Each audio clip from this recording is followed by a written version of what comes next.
Nice to be here again. When was our last? I think it was July last year, June or July. June.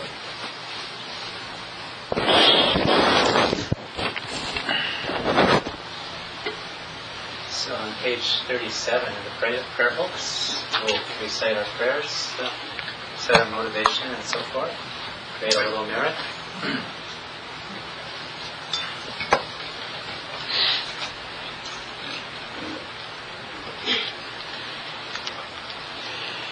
Namo Guruya, Namo Guraya, Namo Dharmaya, Namo Sanghaya, Namo Guruya, Namo Guraya, Namo Dharmaya, Namo Sanghaya, Namo Guruya, Namo Guraya, Namo Dharmaya,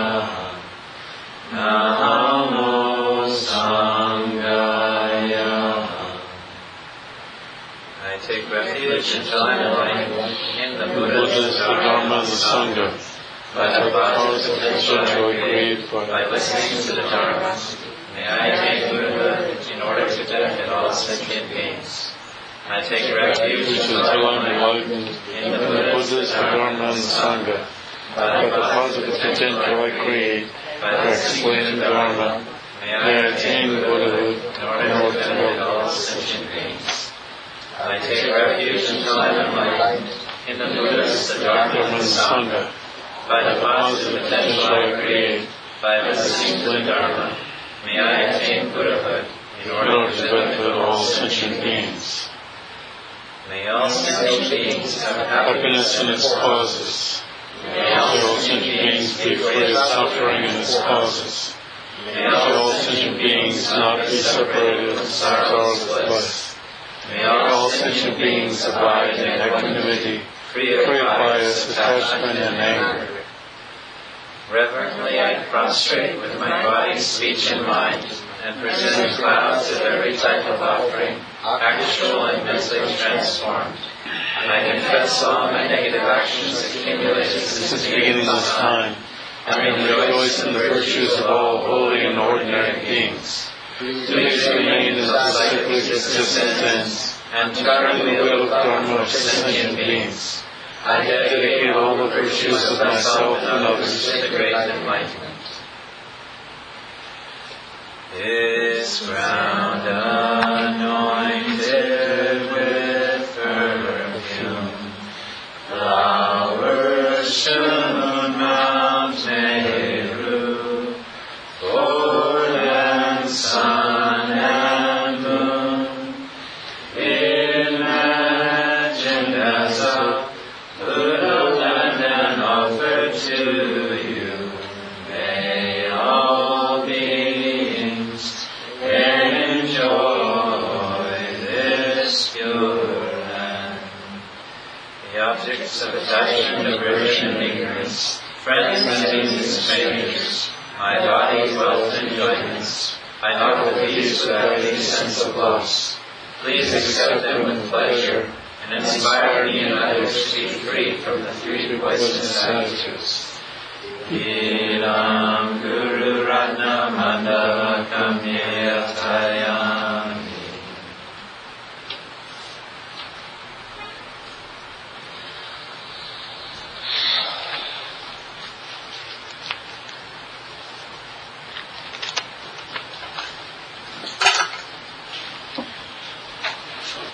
I'll check on this, but I think Namo Guru Bhyaha, the Ha at the end is correct, because it's Guru Bhyas, and S in the final position changes to what's called Visarga, which is an H with a dot under it, which is pronounced Guru Bhyaha, the way you say it.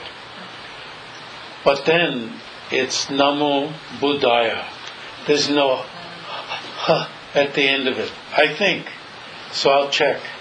And with the next three, it's Namo Dharmaya, Namo Sanghaya, with no extra ha sound at the end. If anyone can correct my Sanskrit, please do so. But I'll check on that.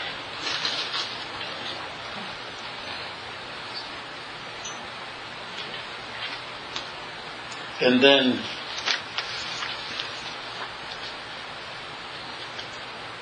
a very small point. But I'm a translator, so I Mandalakam, if you put the kam with the mandalakam, put those two together.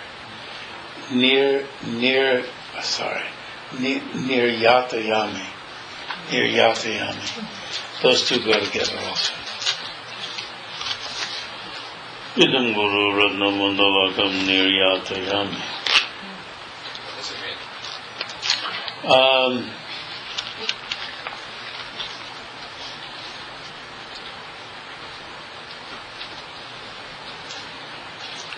Idam means this, and it modifies Ratna Mandalakam.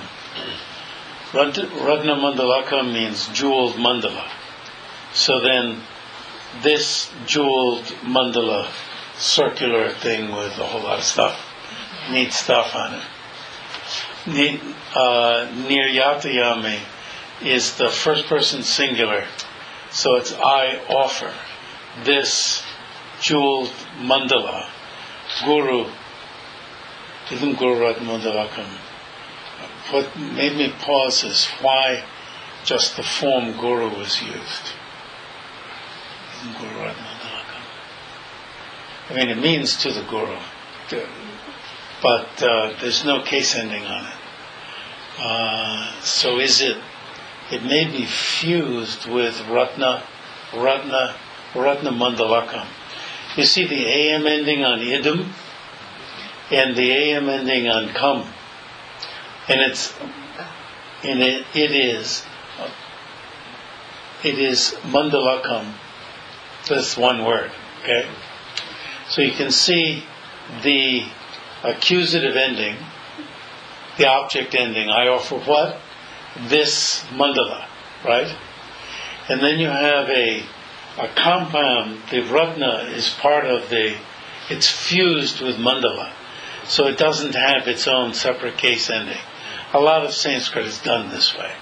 You just do away with some case endings and smush a bunch of words together, to put it technically. Now, but because Guru has no case ending on it, to the Guru, it probably is smushed right in with Guru Ratna Mandalakam. So all of that has just one case ending. Now, what does it mean?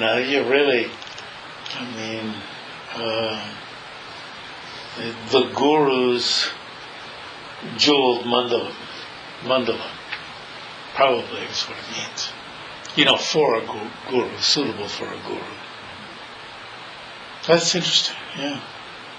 There's one other version of it I've seen, which is Guru, Idam Ratna Mandalakam Niryatayam. Putting Guru first. And separating it out from the Idam. Wow, I'm having a problem with that Guru. I don't think it's vocative. Oh, Guru. Could be. I don't know what the vocative of Guru is. It might just be Guru. It often is the same as the root. Anyway. Yeah.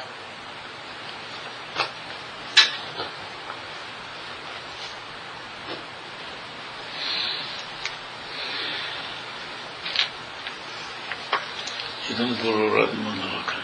Wow.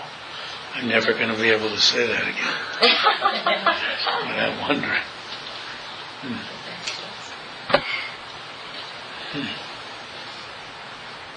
It ends up as to the Guru. Okay. So as I usually say, I've not come here as a guru or lama or rishi or roshi or any of those.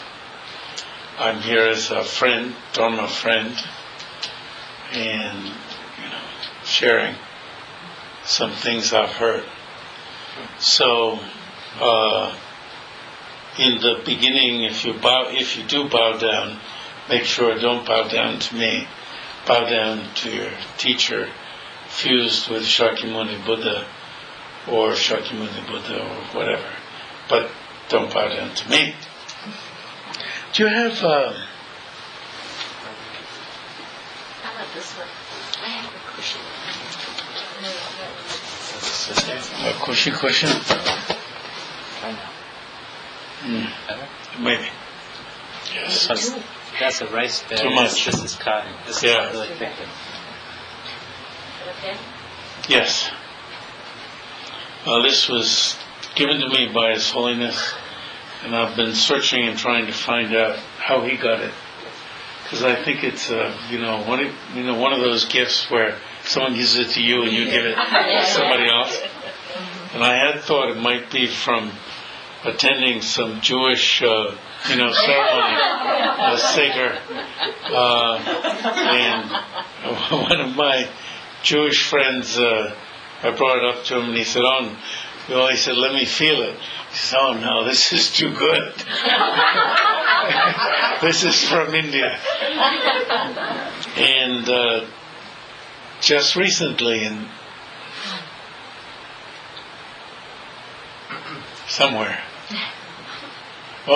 in Portland, it's an Indian who in fact knew the type of animal from whom it was harvested. It comes from India somewhere. So His Holiness gave it to me and said, now I can be a Nyingma Lama, which I guess means somebody who... But you see, in Nyingma there are a lot of clerics, monastics, with, full vows of monk or nun. A lot. But there's sort of a reputation of the lay lama. So he was like saying, now you can be a lay Nyingma, you can be a Nyingma Lama, meaning lay, which means you don't have all the vows. He was just laughing. But then I try to wear it a little bit whenever I speak. Since then, no particular reason, that I don't know how else I would use it. And it's too hot today to put on, so doesn't mean anything.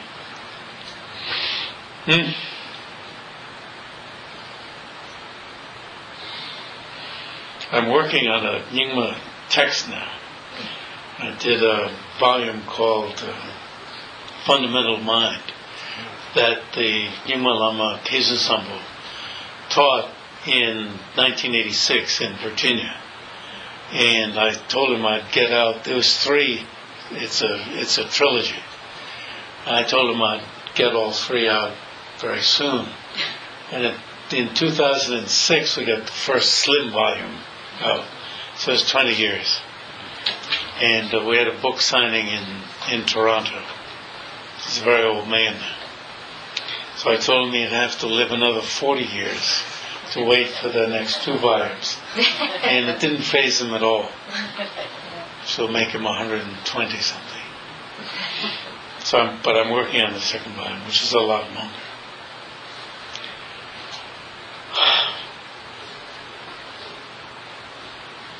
Yeah.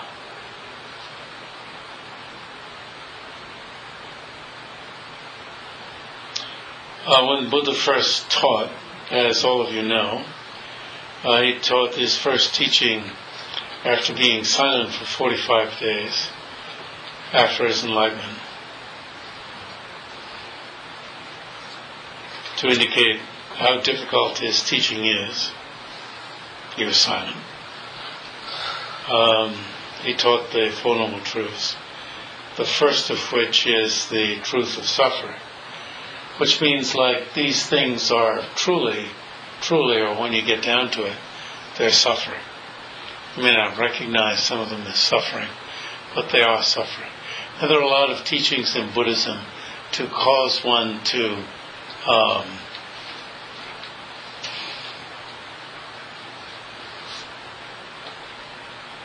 pull back.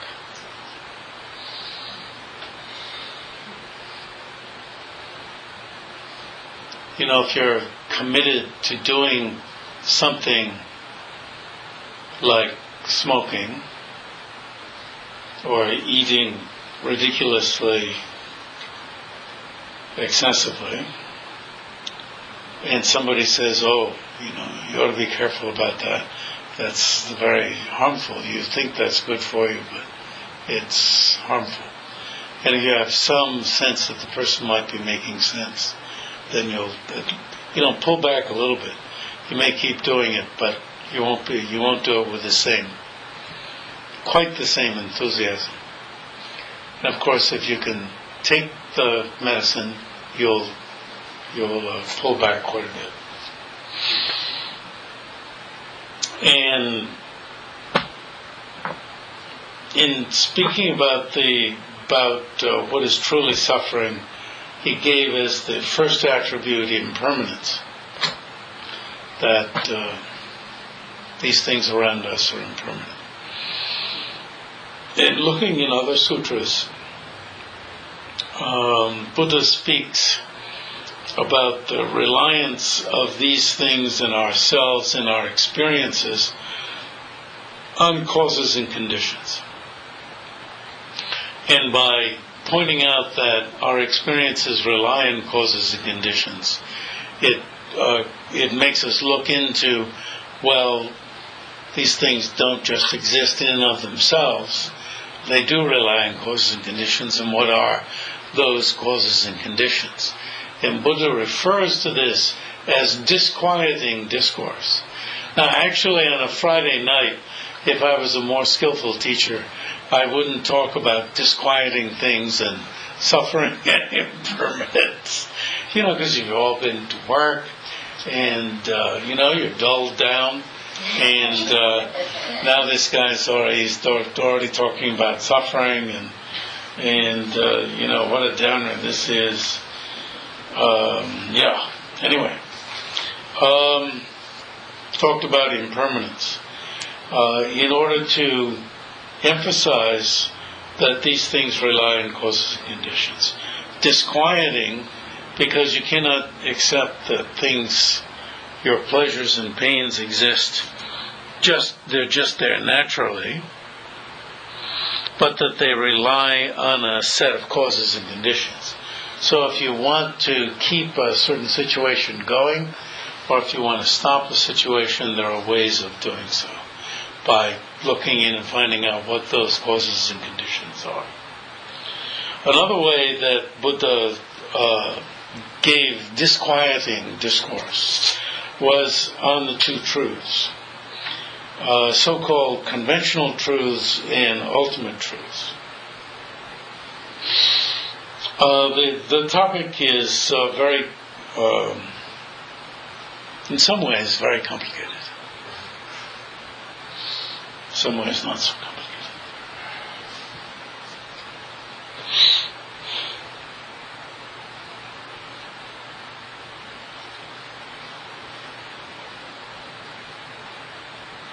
So, I'm thinking this weekend to try to contrast two very different Tibetan systems on the two truths. And the problem with trying to do a contrast is you may end up leaving with absolutely nothing. Because you do it this way and that way, this way and that way. There's nothing, you can walk away with an empty hand. Nothing to have impact. But I will try to avoid that. Try.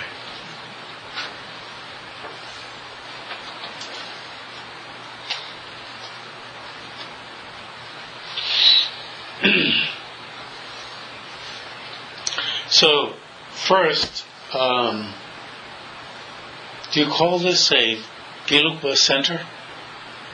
Is this a Gelugpa center? Yeah, it works. Most of the Yes. most teachers are Gelug. So you're more familiar with that. Yes. So, thinking to start with what's more familiar, and then go on to Jonang. And Tsongkhapa was responding to Jonang teachings. So the establishment of the Jonang teachings on the two truths, the way they are known nowadays, was in the 14th century prior to Tsongkhapa. Very popular. And Tsongkhapa, living in the 1357 to 1419, was responding to those teachings to a great extent. And I translated this Jonang text. It's not the founding text of the school, because the school existed a good bit before the early 14th century. But Dobaba Sherab Gyaltsen wrote this text in the 14th century, which became the mother of all of their texts, of their views. And he is very popular, and because I had done this translation, when I came back to working on this book, which I began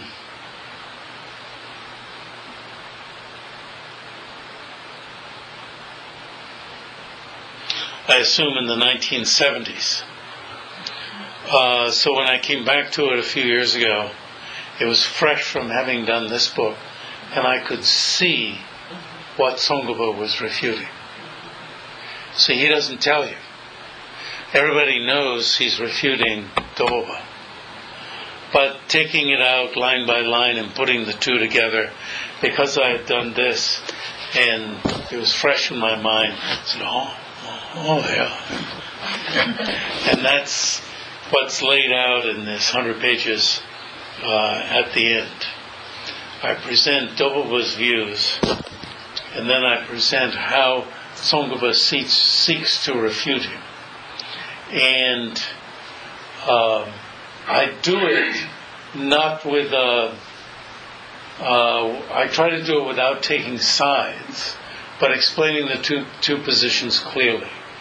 Because my own approach is to, although most of my work has been in Gelug, my approach is to put on both hats, alternating between the two. It's pretty hard to put them both on at the same time, because they're very different systems. But appreciating how the one helps, how the other helps. So I hope I didn't say anything in here that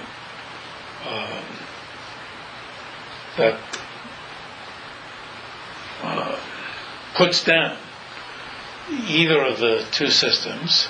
But I hope also I didn't pull a single punch. Whatever punches were there, I hope are still there. All right? But it doesn't mean that I, as the author of that section, has to come in and say, blah, blah, blah. One monk from Sera Monastic University, Gelug College,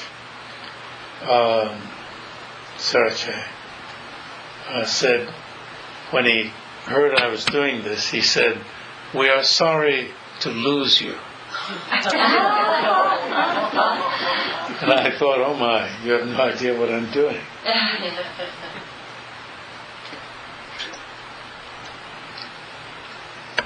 Anyway, when I first began, had the fortune of becoming a student of His Holiness of His Holiness the Dalai Lama in 1972, I was also studying Nyingma at the same time down at the library with Kizuna-sama. And I named my center Union of the Modern and the Ancient. The modern being the three more recent sects and the ancient being Nyingma. More recent meaning Sakya, Gakyu, and Gil. Alright, blah blah blah.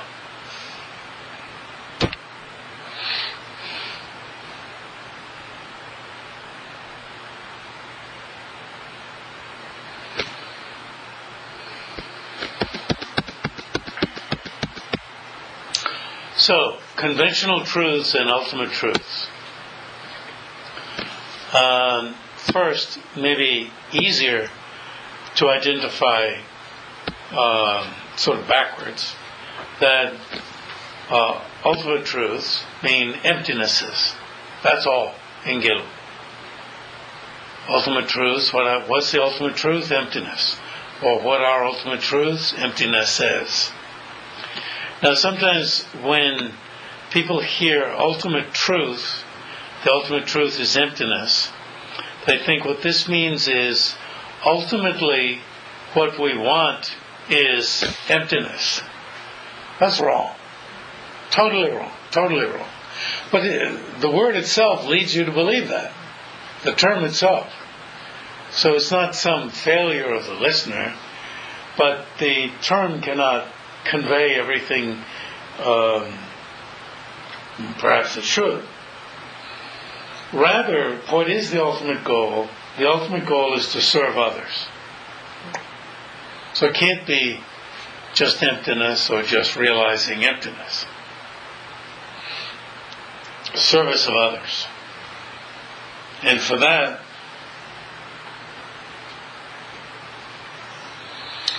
one seeks one's own enlightenment. One seeks to become a Buddha oneself. So the basic, ultimate, you can say, goal is service of others. The other ultimate goal, of which is secondary or the means to bring about the service of others, is one's own enlightenment.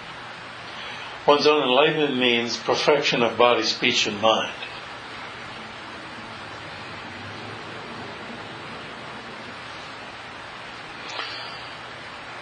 Why does one want to be enlightened? It's to help others. How does enlightenment help?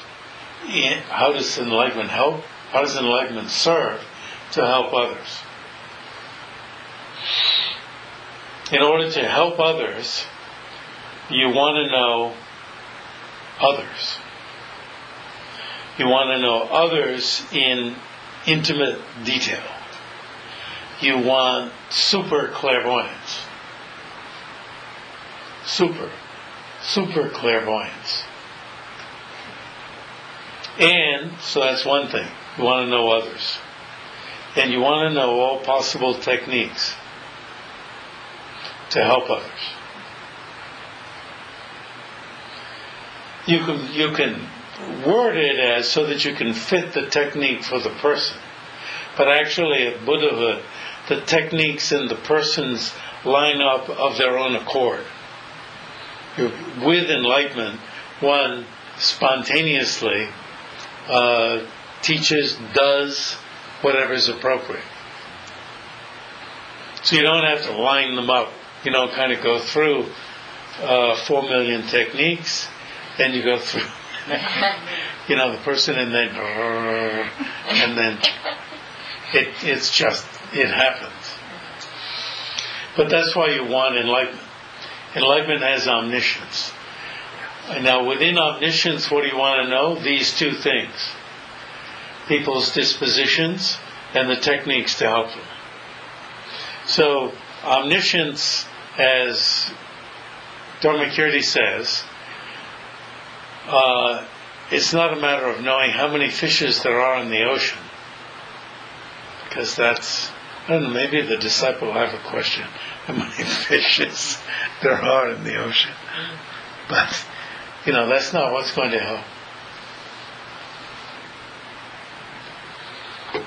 So, it's said that a bodhisattva is somebody who's heroically intent on achieving enlightenment, has two aspirations. The aspiration to help others, and the aspiration to that bodhisattva's own enlightenment as a Buddha.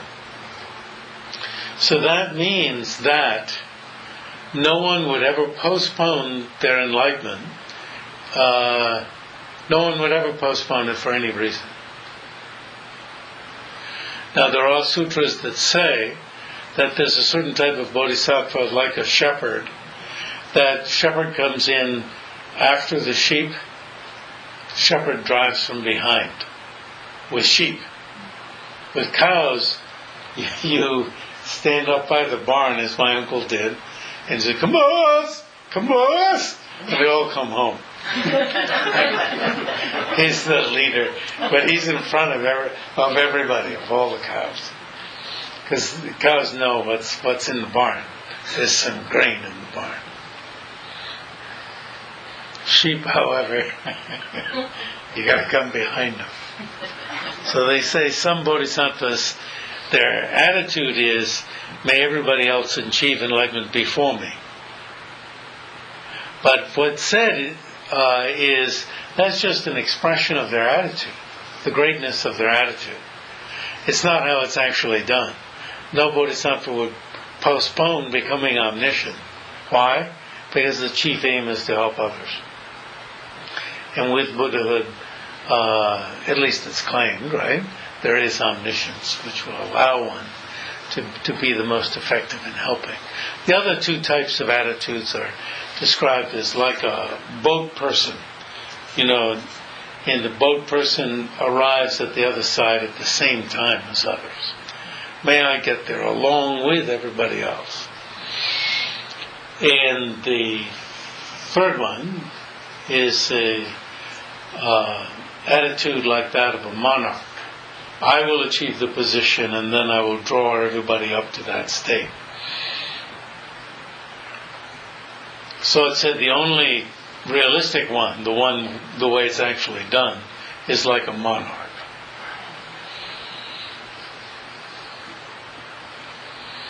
So that's to put in context that the term ultimate truth does not mean the ultimate goal.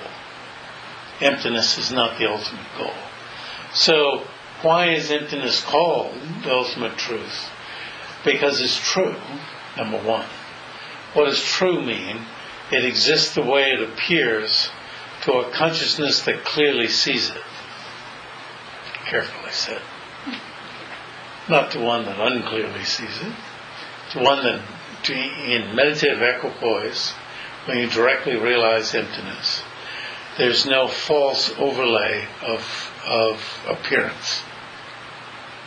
There is appearance of emptiness, but there's no false overlay involved. So it's true, it exists the way it appears. When a car salesperson, right, tries to sell you a car, there's usually a vast discrepancy between how things appear and how they are. You make it look very good. I'm usually deceived by politicians. I'm just so gullible.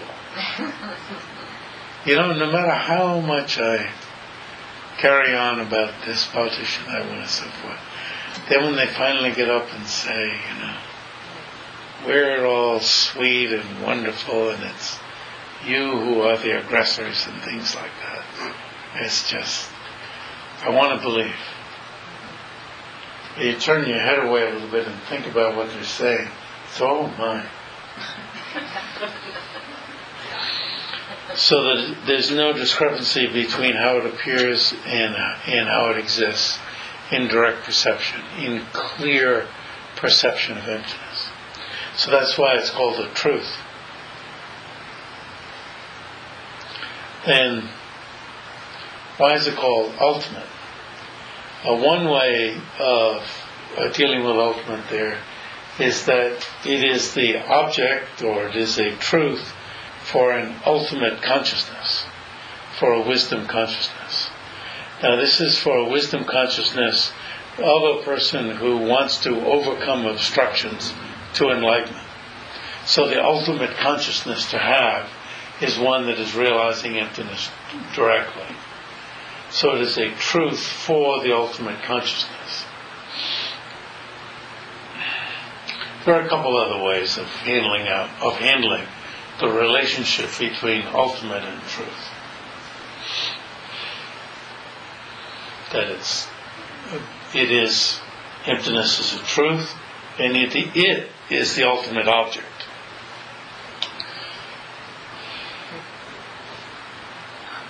I can't think of the third one. Anyway, that'll maybe help you. It won't be enough to give too many possibilities. I walked out of Greek class on the first day of my freshman year of college because the teacher gave several different ways of pronouncing the first letter of the alphabet. I just closed the pad and waited for the end of class. Never came back.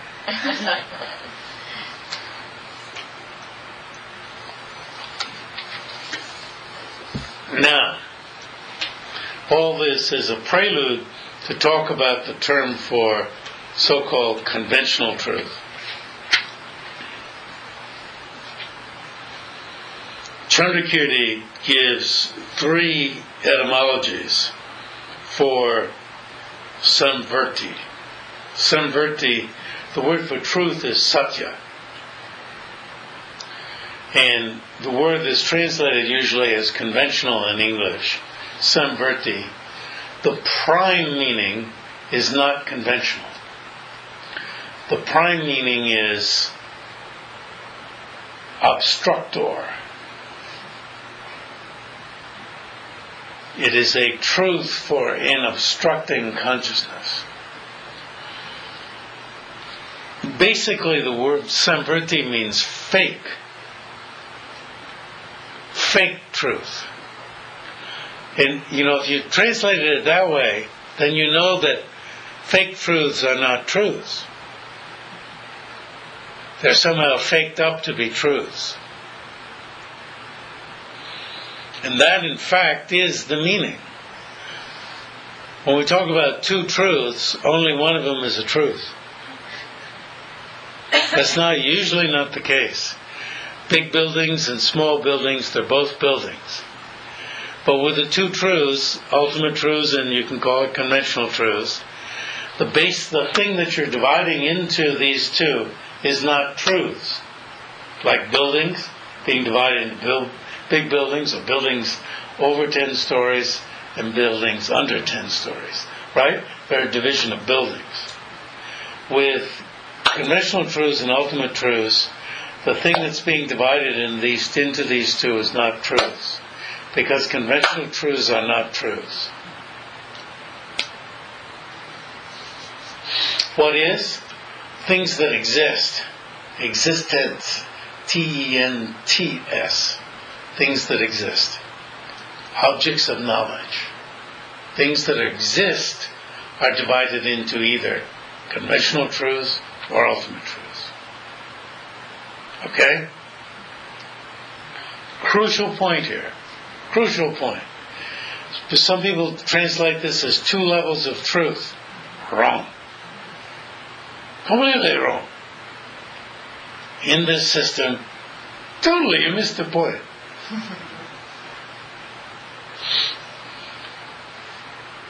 So, samvrti, sam means like entirely. Ver means verti. Ver means vert. I don't know, it's vert or vert. Ver or vert? Ooh, doesn't matter. Probably vert. Except vert, I think, means change. But anyway, it means cover, obscure. Therefore, in this book, I've been fooling around with all sorts of translation terms. In this book, I'm using the multi-syllable obscurational truth. But if you put it in the back of your mind, these are fake truths, right? Now, obscurational means truth for an obscuring consciousness, truth for an obstructing consciousness, a consciousness that is itself obstructed from seeing the truth, and a consciousness that obstructs other consciousnesses from seeing the truth. So I've used truth for a concealer or concealing consciousness, because it's concealing the truth. All of these are quite awkward. I'd like a real short one. In Bodh Gaya, long ago, I was translating for His Holiness under the Bodhi tree. It was really magnificent. Really, it's just, the Bodhi tree is over here, and there's this long branch. And he was sitting over somewhat near the trunk, and I was sitting way over here, like at the end of this long branch. It was lovely. His Holiness was teaching the sublime continuum of the great vehicle, the Uttara Tantra. Anyway, in Bodh Gaya I gave a talk somewhere, and I gave the name Jerk Truth. These are jerk truths, these things. And this is really the best term I've been able to come up with. Because the ignorant consciousness, you see, it's a truth for ignorance. Only ignorance takes it to exist the way it appears. Something appears to us, we say, oh yeah, I gotta have that. Or, I can't stand that, There's an element of ignorance there that's taking it to exist the way it appears. Where's the jerk of jerk truth? The jerk is right here. The jerk is nowhere else but here. So, fake truths, jerk truths, truths for jerks. Only a jerk would take this to be a truth. Whereas when you say conventional truth, oh, well, it's just ordinarily, it's okay. And even some people say two realities. Sorry.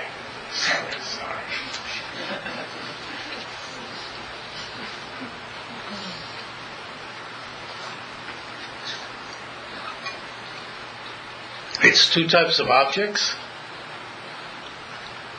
two types of existent things, yes. And one's a truth, exists the way it appears, and the other one is not a truth, does not exist the way it appears. All these things, our bodies and my beautiful watch that I got, the gold watch you get when you retire,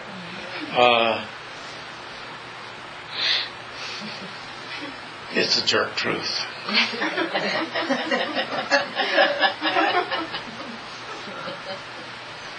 I had another cheap watch that I picked up in Taiwan, but it looks silver. It's $35. It looks silver. Even the plastic band is silver colored. People think it's silver. It was so neat. And I lost it one day in the street in Vancouver. It was like, my silver watch.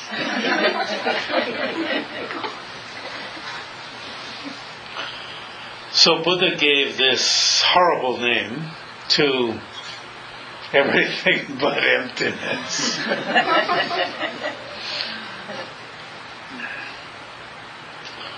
Which doesn't mean that everything's horrible, but that there's a jerk inside who believes that this exists the way it appears.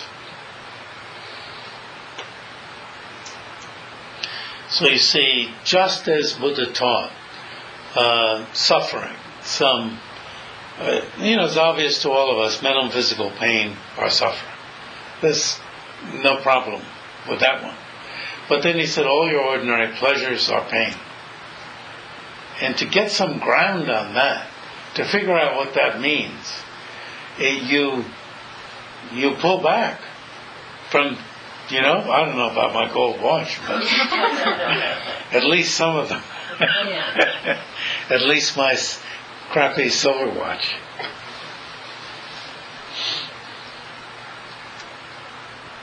Yeah. So anyway. And he taught impermanence.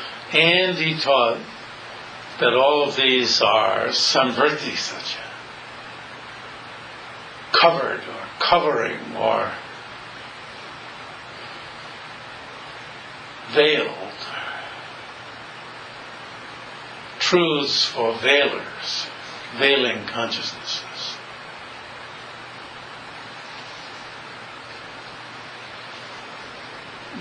Calling on us to challenge the way things appear, calling on us to challenge our reactions. So that's not easy.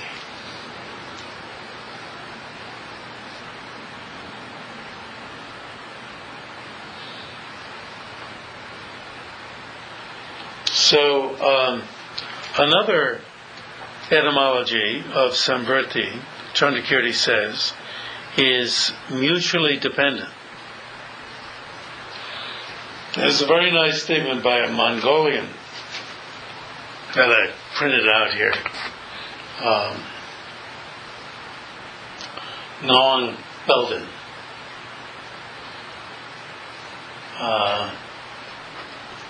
Because these things are relative, they lack some self-instituting nature or some self-instituting principle. You know, when we see something we particularly like, it's like it exists in and of itself.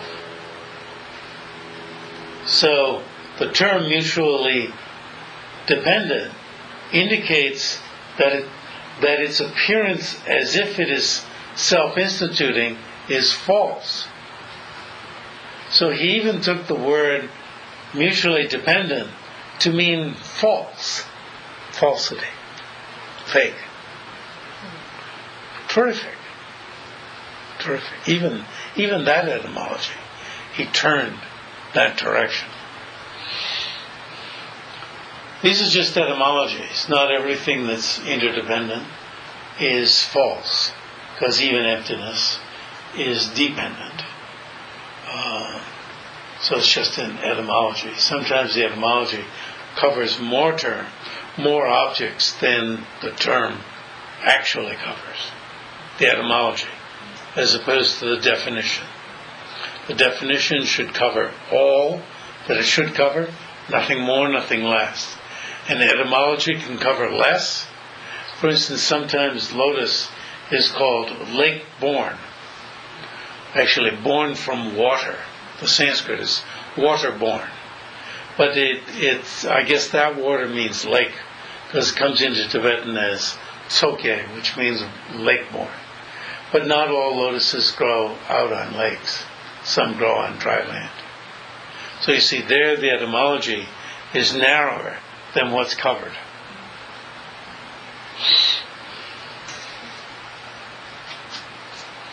And the third is conventional. Conventionality.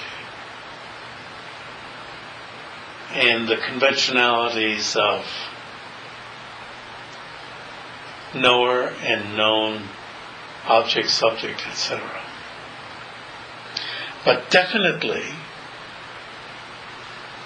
in this tradition, the prime etymology and the prime meaning is obstructor, obscurer. Thus, I'm using obscurational.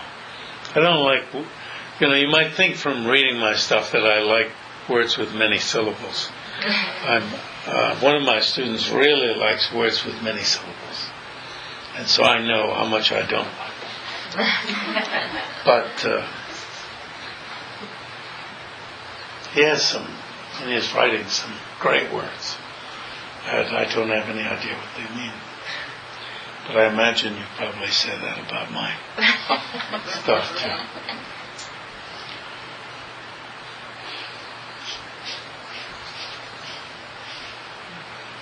So, for somebody who's realized emptiness, for that person does not have the ignorance that takes this to exist the way it appears.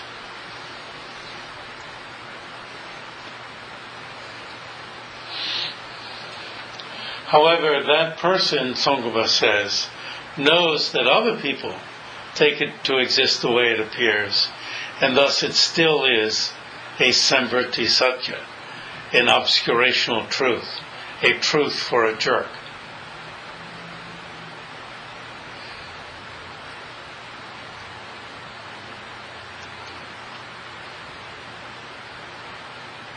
So even compassion is a truth for a jerk. So then obviously it doesn't mean you give up everything that is a truth for a jerk. It means that it doesn't exist the way it appears. Emptiness, the wisdom realizing emptiness. When emptiness isn't appearing clearly, even though emptiness itself is the ultimate truth, it fulfills the etymology of being a truth for a jerk for somebody who's not seeing it clearly. But that doesn't turn it into a Samvrti Satya. So even the etymology just gets very complicated. So you can lose the whole punch of it. Even Samvrti Satya has a wider etymology than its meaning. Because the etymology can apply to emptiness when it's not seen clearly. One of my students, Guy Newland, did his PhD thesis on the Two Truths. And it gets so complicated. And one day, the impact of Buddha's calling all of these things Samvrti Satya, jerk truths, got through to him. And you have this intimate relationship with meeting one, just two people, like year after year, working with a text. And I could tell he was just speechless. He didn't say anything. I didn't say anything either. I didn't say, "Oh, there, you got it."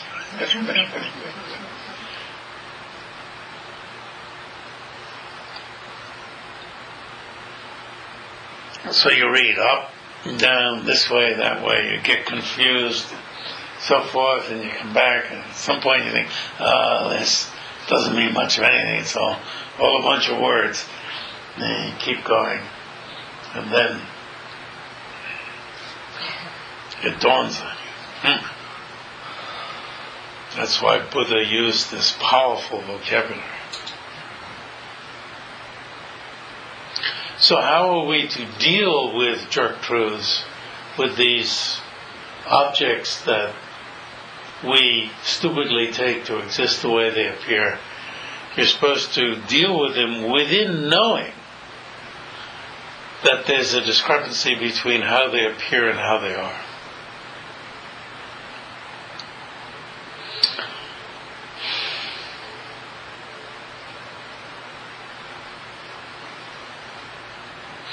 Across the street there used to be a parking lot. And so, it's all surprising. I didn't know where I was. I got back in the car after we had supper to go to DFF. And I thought, who was it that came up to the car? "Where are you?" "Yes." "Why is she here?" So I was already in the car, and Frederick wasn't. He seemed to be, "Are you going to get in the car?" Drive us to this. We're parked right out here.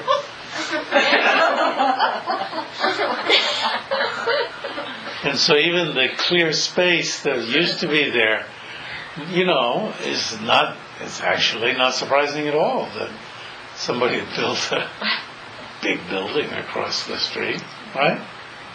So it shows that there was something wrong with my perception, the way things appeared, right? We say to somebody, "Oh, I never thought you'd do that," whether it's good or bad. "Oh, I never thought you'd do that," or "I never thought you'd do that," right? So there must be some element of freezing them into a certain pattern. And that must have something to do with the false appearance of objects.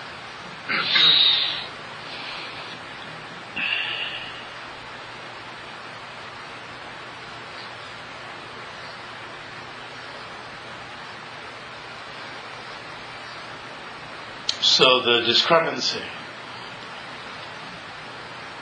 the discordance between the appearance and the mode of being, how it appears and how it actually abides.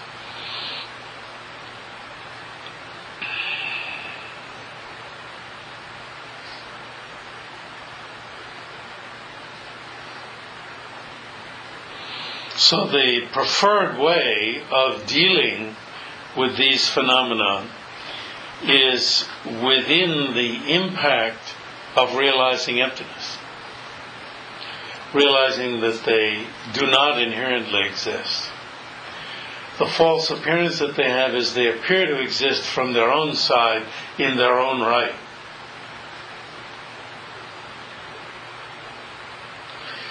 And the preferred way of dealing with these is within knowing that they don't exist in their own right. Then you can see them as like illusions. An illusion appears one way and exists another way. Like illusions, not as an illusion. Illusion would mean that then the object didn't exist at all. Some way it does exist. The mere fact that it's a jerk truth, that we take it to exist the way it appears, wrongly take it that way, doesn't mean it actually doesn't exist. It means it actually doesn't exist the way it appears. Okay? A very important point. But when you realize it doesn't exist the way it appears, it really shakes your belief even in you know what I'm going to say. I don't need to talk. It challenges the way things have appeared to you as far back as you can remember, and more than that. And so then there's a tendency either to step away from emptiness or to take emptiness too far and say and come to a decision things don't exist at all. Whereas this thing, the way it appears, doesn't exist at all. Thoroughly. You don't have to step back from that. That's why it's called emptiness. Otherwise they call it maybe so-so-ness.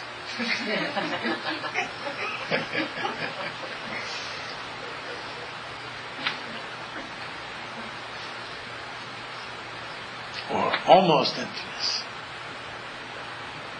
Because this quality of inherent existence, which is the fake part of it, doesn't exist at all.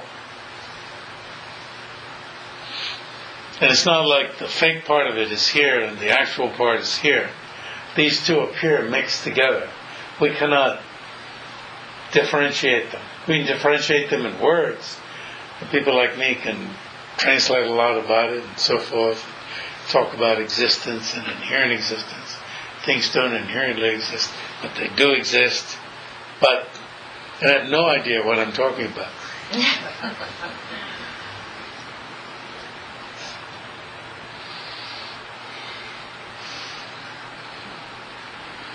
So the experience is of refuting the object itself.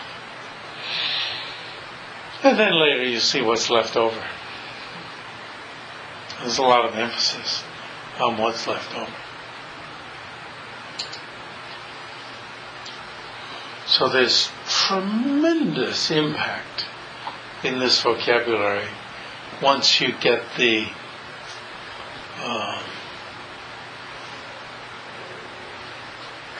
wrong implications of the terms themselves. Once you identify the wrong implications, identify the right ones, and then pursue those. So, questions, comments, objections?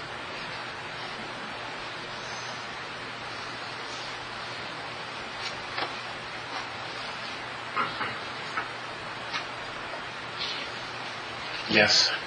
I've heard the term, the Sanskrit term playarta, used to describe conventional truth. I'm wondering how that term differs in meaning from Samvarta Sattva. Nayarta. Naya, they're very persuasive, describing either as the gerundive or the future passive participle of ni, as I remember. Naya means that which is to be led. The led, L-E-D. That which is to be led. Artha means meaning or object. It is a meaning that is to be led, or an object that is to be led. And these things, mind, body, clock, etc., are objects that need to be interpreted. In other words, they may appear to be their own mode of being. They may appear to be their own reality. They are not. Their reality is their absence of inherent existence. Their mode of being is their absence of inherent existence. So even a sutra that talks about the arising of pleasure from virtuous actions and the arising of pain from non-virtuous actions, that is a meaning that needs to be led, that needs to be interpreted in order to find out its mode of subsistence, its mode of being. You need to go further than just the arising of pleasure from virtue, the arising of pain from non-virtue, to the emptiness of inherent existence of the arising of pleasure from virtue and the arising of pain from non-virtue. So, sutras, it's always applied to sutras. There's no reason why you can't apply it to other statements.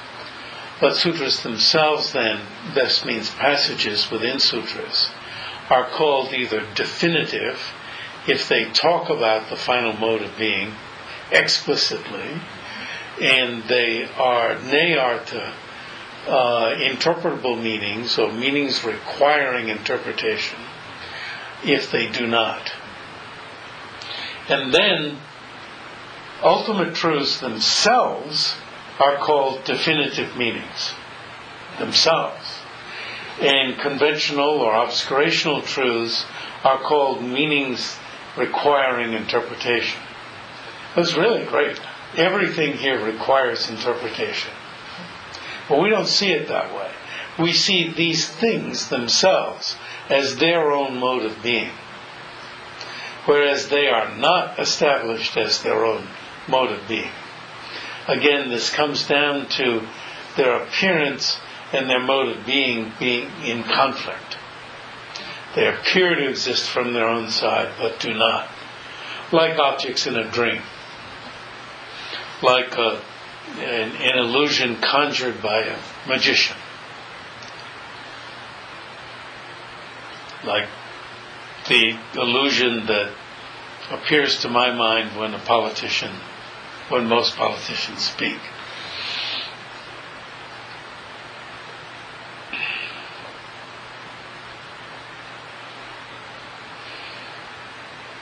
So nayarta, naya, arta, and nitarta. Nita means definite, arta means meaning.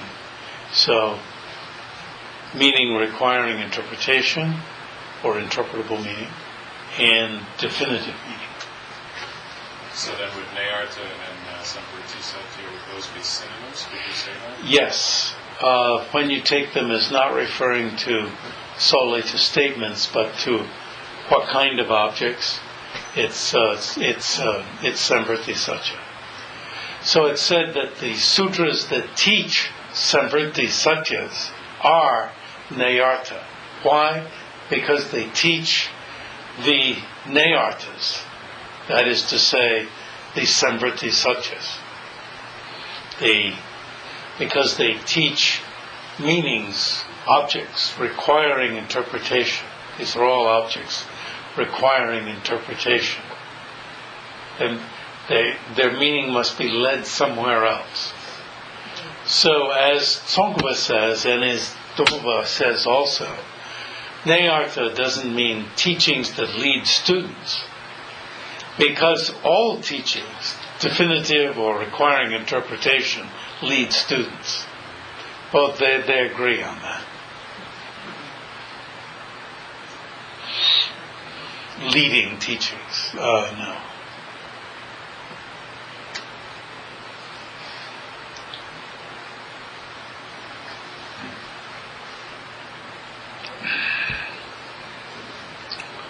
Yes?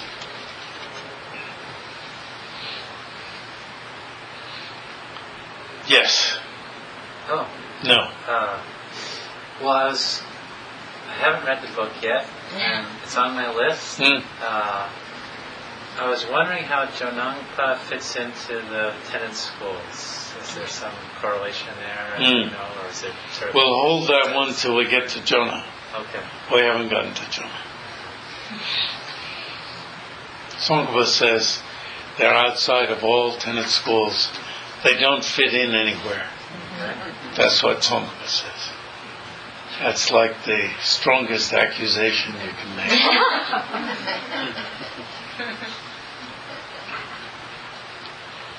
And Jonang says, it's the best of all tenet systems in India and in Tibet. Yes. Maybe you plan on covering this later, but are they extant? In practice? Yes. There was a gathering maybe 4 or 5 years ago in which there were about 10,000. Jonang was in, I believe it's should be northeastern Tibet. Even in Tibet, some people think that Jonang is an ancient sect that no longer exists.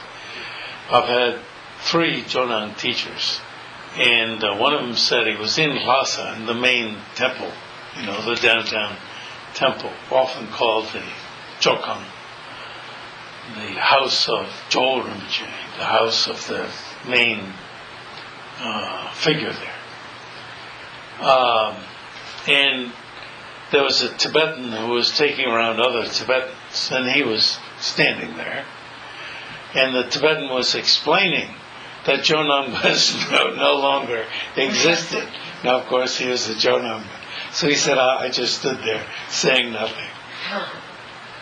And so it's considered distinct from like Nyingma, Gyalur, and all that? Yes, it's distinct from the other 4 schools of Tibetan Buddhism. And there's a list of 8 schools, and they're one of the 8. In that, they're one of the 4 minor schools, but they don't consider themselves to be minor. So you can see there's a certain hyping done by the so-called 4 schools that don't include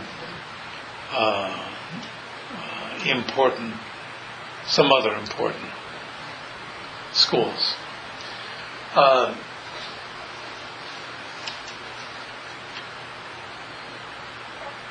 You might find some Sakyas who would somehow put Jonang within Sakya, but they probably also put Gelu within Sakya. So it's rather meaningless.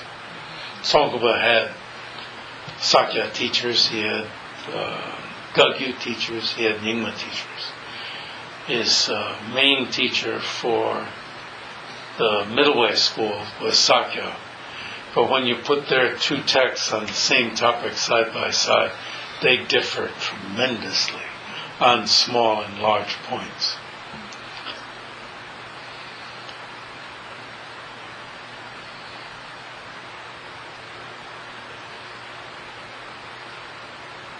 Yes. So as a practitioner, are you helped by these subtle philosophical distinctions that you study? Yeah, I'm helped by most of them.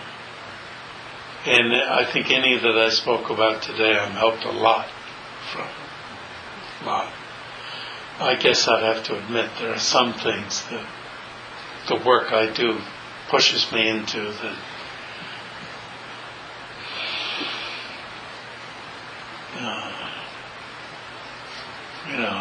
just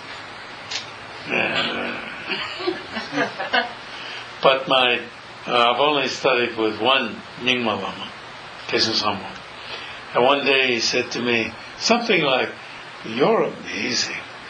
You take all of this stuff," meaning Gelug distinctions, practically, in terms of practice.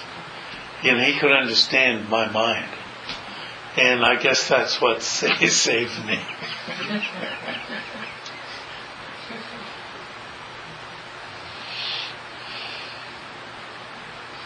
I would like to ask you, once that you start studying, yes, and try to dig a little bit in all these concepts, okay, with the mind, okay, like you are explaining, this is that. I would like to ask you to help us to come out with questions, valid questions, that could make us that process, okay, a little bit, if possible, I don't know, just in the right direction. Okay, like for example, if we focus on the emptiness, yes, then I don't know if this is only my own experience or what, but then somehow I have to pull from other resources to bring responsibility. Yes. That's what I am saying, but yes, I sir. don't know how to ask. Okay, now, ultimate truth, emptiness. You might think that emptiness means that objects don't exist. Well, then that would contradict that jerk truths are a division of things that exist. You with me? Even the name jerk truth seems to suggest that it doesn't exist. But all it's talking about is the discrepancy between its mode of appearance and how it actually is. Those things do exist. So emptiness cannot refer to the non-existence of the object. It cannot. There's no way. There's no way. It refers to the absence of that false appearance. What is the false appearance? As if it inherently exists. Now actually the appearance of inherent existence exists, but inherent existence doesn't. So the absence of inherent existence, that's emptiness. Not the absence of the object. So emptiness doesn't cancel the object. Realization of emptiness cancels the inherent existence that we imagine in the object. So you see, a lot of people get the idea that, well, you work with jerk truths for a while, and then you get to the truth that these things don't exist at all. That's totally wrong. For this system, okay? Maybe some other system. Totally wrong. Because keep in mind, what's the goal? To help others. If self and other don't exist at all, there's no way you can help others. There's no you to help. There are no others. There's no helping. There's no others to be helped. So emptiness refers to the absence of inherent existence of the object. But as I've been saying, when you explore emptiness, you're exploring the appearance of the object and the appearance of its inherent existence that are mixed together. So your experience is of not finding the object under a certain type of analysis. So even it seems at that time The realization of emptiness denies the existence of the object. Because the way you thought of the object, right, isn't true. You find out it's not true. You know, when Nixon, I'll refer to a political figure back far enough so that we don't get drawn into an extended discussion of politics. You know, they were bringing all sorts of money even into the White House and so forth, keeping it in safes and this and that. And you know, you find this and you feel, oh, he's not my president. He's still president. But he's not. You know, you find out he wasn't who you thought he was. Okay? Or some other. Madonna isn't who I thought she was.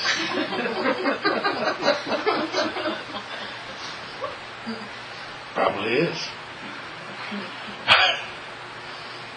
What's a good example of that? Don't walk right now. I want to avoid. Anyway.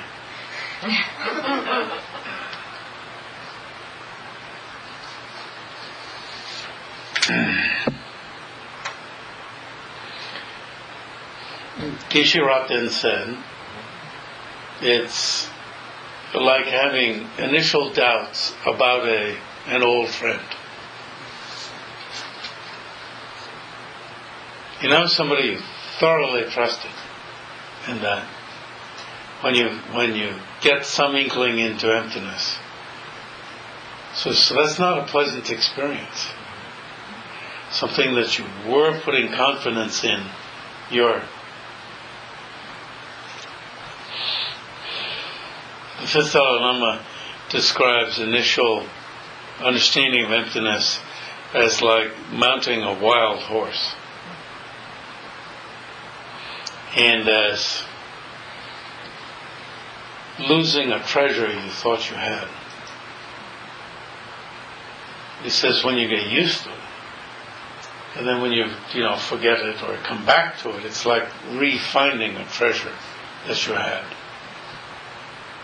Because it shows you the potential, the possibilities, the change.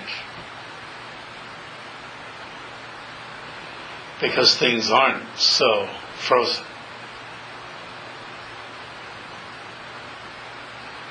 So getting some sense of inherent existence. And His Holiness's book, How to See Yourself as You Really Are, that is his commentary on this.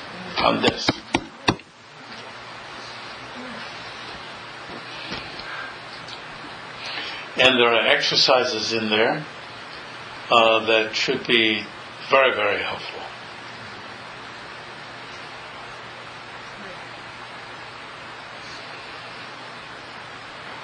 Yes. It seems as if advertisers and propagandists have become very skilled and understand some of this, the fluidity, and can very adeptly mess with the mind, take it this direction, and this direction. Would you say what's absent is the intention? Absent intention, good intention. Also, they understand some of the fluidity, and they understand how the mind gets trapped. So they become skilled at setting emotional traps, and which is a type of perverse usage of a knowledge of some fluidity. They know how fluid things can be. That if you say you can change a campaign with one statement. I'd say, now I'm getting into contemporary politics, but this is, I think, 2004 or maybe 2000, Bush and Cheney were at a microphone that was supposed to be turned off. I think they knew it was on. And Bush said to Cheney, "Oh, look at that asshole from the New York Times." And I say that was a turning point in that election. I think it was all set up. So that's knowing how fluid, attachments can be, attachments to who's right and who's wrong, and the direction that the campaigns were going at that time. He was going down, Bush going down, and this caught everybody's attention. Oh, the word asshole in public. Yeah. And of course, New York Times. Oh, and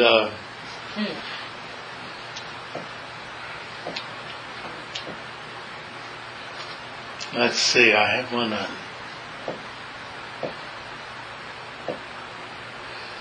Anyway, but it's not understanding the implications of fluidity.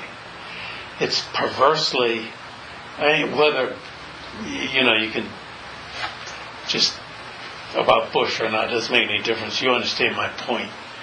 We don't have to make a decision about that topic.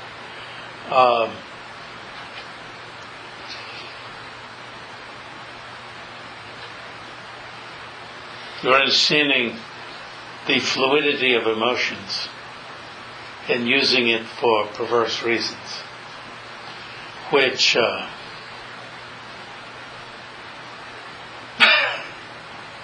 awful. Soros, what's his first name?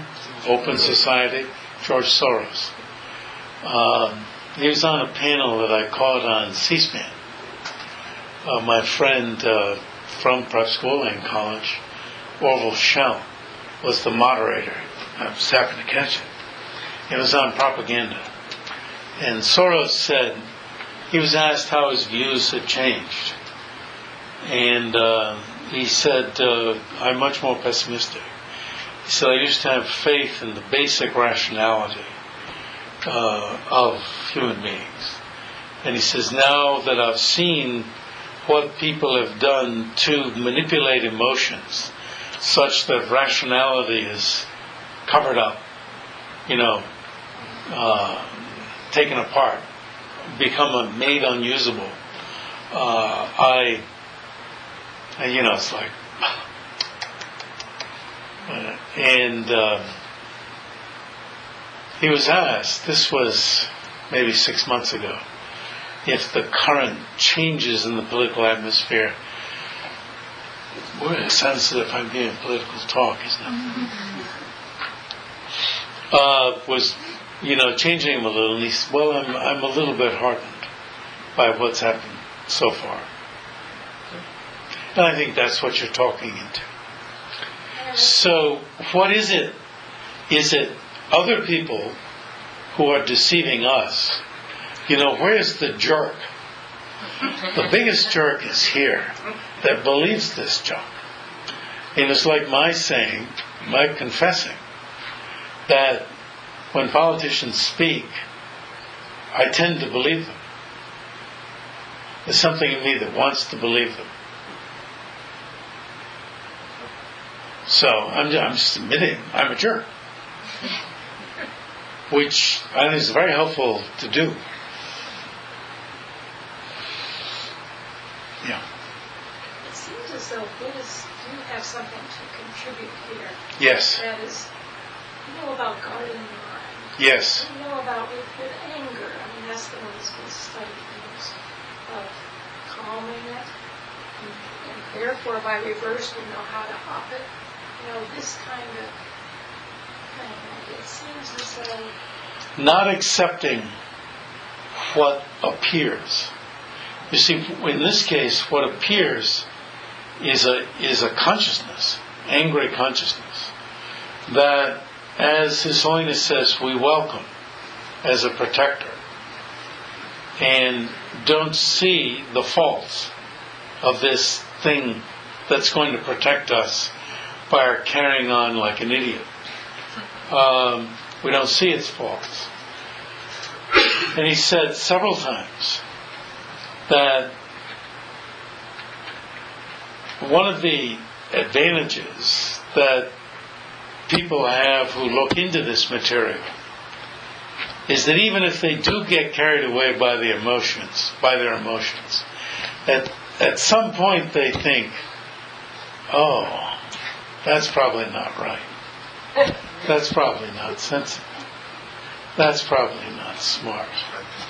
Whereas in the usual type of life, people think, this is the way I'm supposed to act.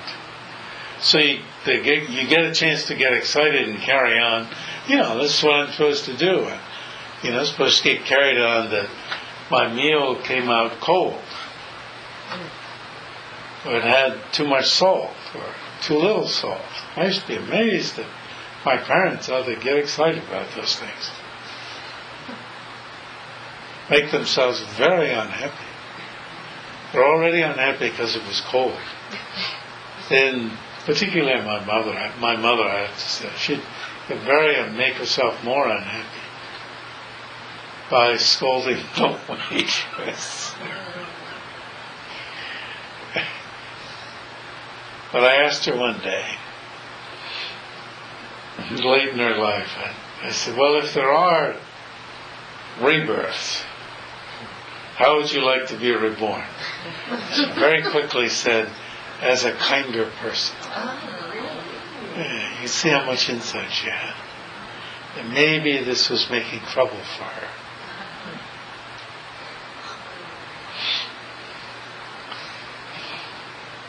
So His Holiness also said that we welcome desire, lust, as a soothing friend. And when he said that, to me it seemed, well, yeah, the one about hatred, I can sort of see myself welcoming it. But desire, I don't see myself welcoming it. I am it. And so,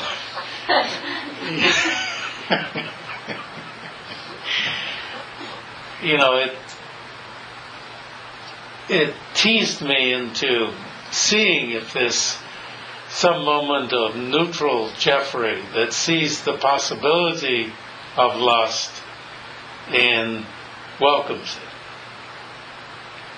Which then means I'd have a chance not to welcome it. I can't claim a heck of a lot of success on that. But the welcoming it and not welcoming it. Recognizing that I'm welcoming it. It's as if I exist in order to fulfill my desires. And you exist in order to help me fulfill my desires. Yes, there's a last question. You hear stories about things that happened with enlightened beings in Tibet and associated with this holiness. I often wondered if an enlightened being can not only see the truth beyond the obstructed reality, can they manipulate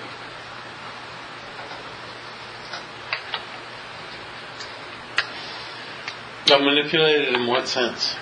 Well, yeah. Chandrakirti apparently milked a picture of a cow. Okay? So there's that kind of manipulation. But you well, that somewhat of that is what I'm referring to, the stories that I've been on in Tibet, that people did things like you saw Guru Rinpoche's where he sat and where, You saw what? Where he sat, like the rock where he sat using butt and stuff, it's like, did he manipulate molecules while he's meditating? Or the story that I heard twice from Alex Bertson and from one of our own members about His Holiness and the bees that were circulating around the teaching, and he stopped the teaching and went into meditation and the bees went away. So, Is this a far-fetched thing?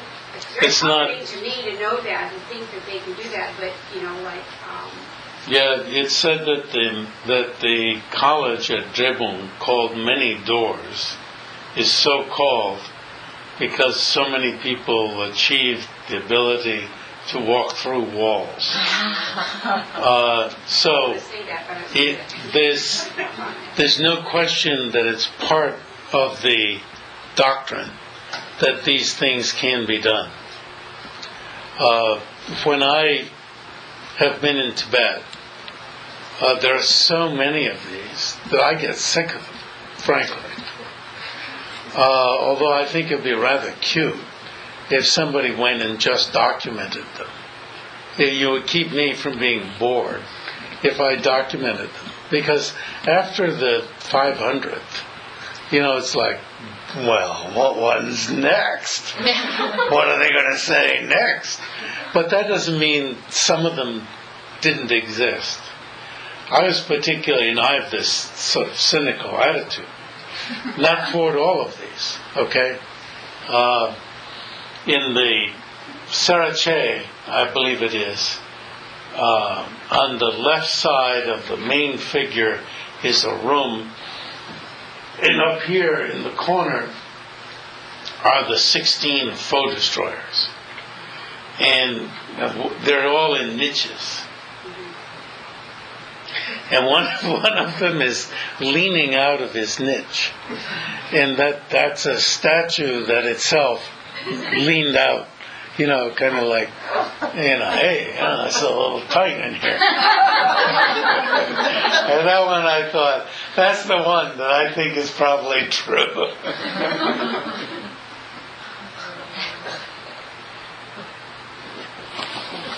Yeah, I don't know. It gets into, it's almost like a business that every place has got to have its miraculous thing. And I'm sorry with some of it that I didn't record what was told. I wasn't smart enough to think, that's a way I could stand to go to another temple. Find out what I sort of feel I need some, to go and see how Manjushri is depicted in every temple. That would keep me alive. Otherwise, it's, but you say I'm a book person, so. Doctrine. Yeah. So, tomorrow's 10 o'clock?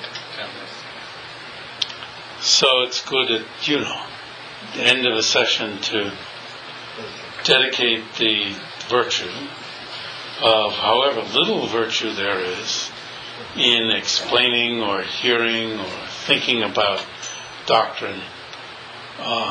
If you think about the degree to which it may have affected your continuum, you see, when I think about the degree that speaking here today has affected my continuum, that is small compared to the vast amount that needs to be affected.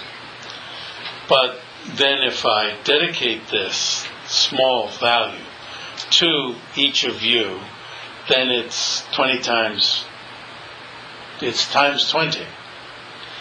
Now, if I dedicate it to all sentient beings, probably that's so vague that it would be times 0. It can't be vague.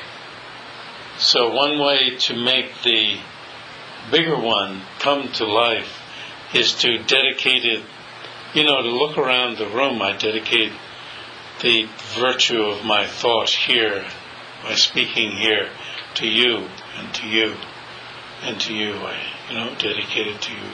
Really, in your mind, mentally. Of course, if we, otherwise you'd appear to be very grand, You're very prideful to be that I dedicate it to you. But like, be happy, go home, this is your piece of chocolate cake at the end. Or you go out on the street and you say, I've just been, thinking about the two truths, and I dedicate the value of it to you. Just don't say that to the police. So it has a multiplying effect, and in order to get that multiplying effect, it has to be applied to specific beings. There's a point when you apply it to more and more specific beings that it will extend to whoever you think of. But that's, that may come to you easily and it may not.